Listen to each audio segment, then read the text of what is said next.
শেখ হাসিনা চেয়েছেন ডাকাত, চোর, দস্যু, সন্ত্রাসী, বাজার সিন্ডিকেটকারী এরা থাকবে প্রকাশ্যে, এরা খোলা থাকবে, এরা সর্বত্র বিচরণ করবে।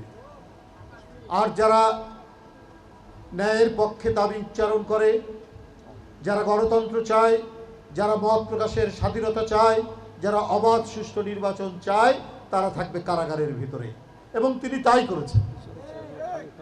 এদের মধ্যে কেউ নাম করা অ্যাডভোকেট আছেন, নাম করা আপনার শিক্ষক আছেন, নাম করা ব্যবসায়ী আছেন, এলাকার সম্মানিত লোক রয়েছেন, বিএনপির নেতা, তাদের স্থান হয় কারাগারে। আর সন্ত্রাসী, মাফিয়া, ডাকাত, চোর এরা আজকে সর্বত্র দাপিয়ে বেড়াচ্ছেন, জনপদের পর জনপদ। Lily Aloe Face Wash. Lily, always beautiful. আমি এখানে বলেছেন অনেকে, কয়েকবার মুস্তফা জামান ভাইয়ের আহ্বানে এই আন্দোলন চলাকালীন সময়ে এখানে এসেছি। আমি আগে কিছুটা চিনতাম, কিন্তু অতটা হৃদ্যতা ছিল না। তে আমি বহু জায়গায় চেষ্টা করছি যে আন্দোলনটা দানা বাঁধুক।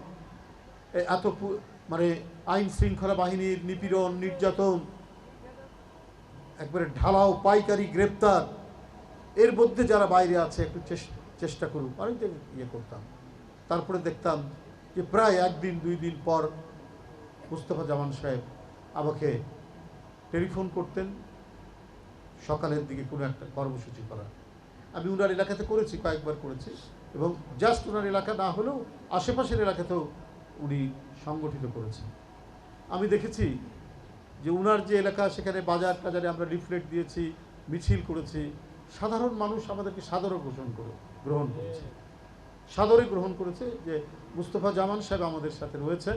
পরে শুনি যে এই সমস্ত এলাকায় ওনারা অত্যন্ত গণ্যমান্য লোক, ল্যান্ডলর্ড ছিলেন, এখনও মানুষ তাদেরকে অত্যন্ত নির্ভরশীল। এই যে আন্দোলন সংগ্রাম করতে করতে তারপরে কি হলো, তাকেও গ্রেপ্তার করা।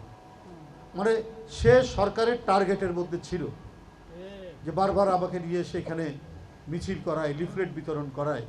এই টার্গেট ধরতে পারছিল না, এবং কয়েকবার তিনি সহ 5 বার না, আমরা তো করেছি কয়েকবার আমরা বিপদেও পড়ার উপক্রম হয়েছিল। যাই হোক, আল্লাহর অশেষ রহমতে আমরা সেখান থেকে আমরা রেহাই পেয়েছি। এই পরিস্থিতিগুলো হয়েছে। রাজ্জাক গ্রেপ্তার হওয়ার পূর্ব মুহূর্ত পর্যন্ত এই এলাকায় আরও অনেক কর্মসূচিতে ও আমন্ত্রণ জানাতো, আমরা চেষ্টা করতাম। এগুলো সব টার্গেটেড গ্রেপ্তার।